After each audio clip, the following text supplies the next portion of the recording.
the room was absolutely electric, not to say explosive. You were on the edge of your seat. The full force of his provocative style completely zeroed in. And that isn't the basis of democracy. We need review, scrutiny, surveillance, vigilance, accountability. David repeatedly sued universities. He is a major anti-corporatization fighter in Canada. When he says break the rules, he's really saying follow the rules.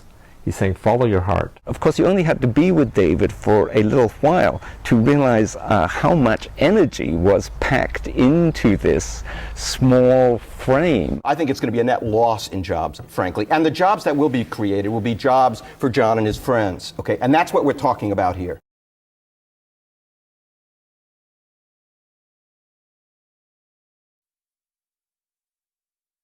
Well, Dave and I were born 5 minutes apart, and he was born first and wrote to me many years later that he suddenly became aware that he had abandoned me for 5 minutes and apologized decades later for having left me alone for 5 minutes in the womb. And there was a lot of family stuff about Dave was more stronger somehow because he fought his way out first. And it's interesting that myths like that really stick. Dave was just out front, and I think that was a difference between us actually throughout our lives. Dave just stepped forward. One day we were doing this, and the teacher noticed that I had no red pencil, and she looked at it, and she looked at the class and she said, David has no red pencil, and he's going to lose 50 points, and if anyone here gives him a red pencil, they're going to lose 50 points. Okay. Well, I have a twin brother,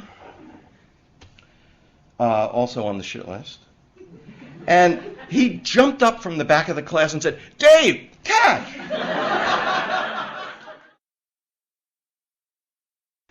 I went to public school in Florida, and the report cards had an academic grade and a grade for what they called citizenship.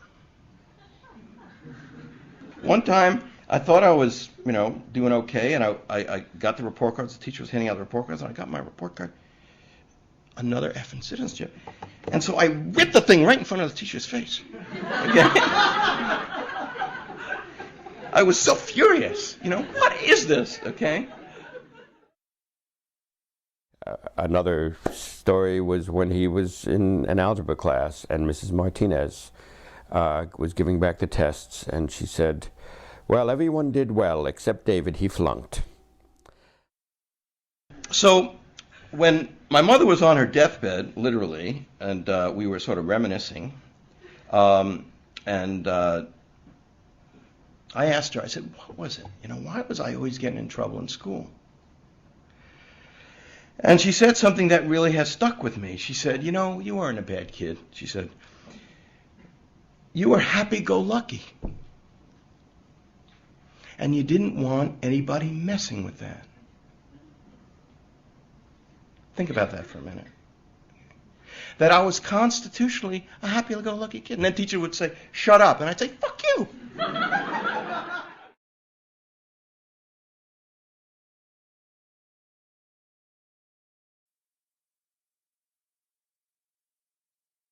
David was not the only, but certainly one of the first examples that I encountered as a student of a scholar activist.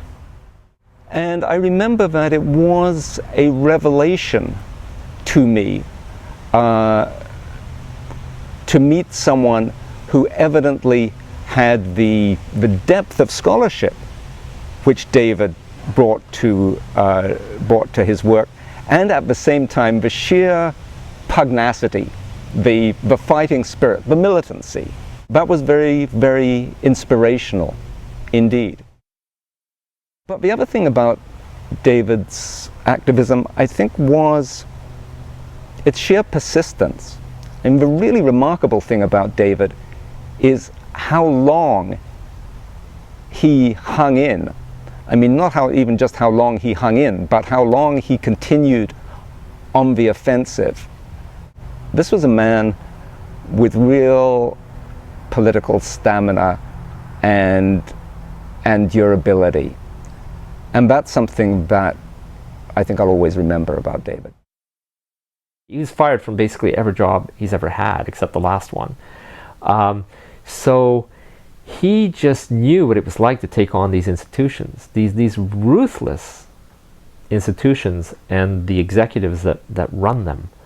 And so he always, and through it all, he had preserved himself and his dignity. And so he knew how to do that.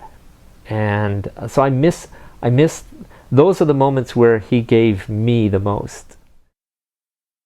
One of the big things for Dave was courage his whole life, that he was disdainful of people who didn't stand up and speak their voice and for themselves and for others.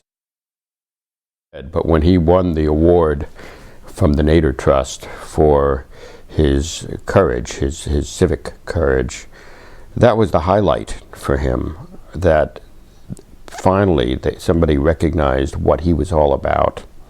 And academic awards and that sort of thing were not the point for him. It was a matter of civic courage. In the past, I've measured my achievements in this area by the number of jobs I've lost or the enemies I've made, and it's very nice to have a more positive kind of benchmark. I think there was something about David where he was able to say, we can do something about this and we don't have to follow the rules to do it.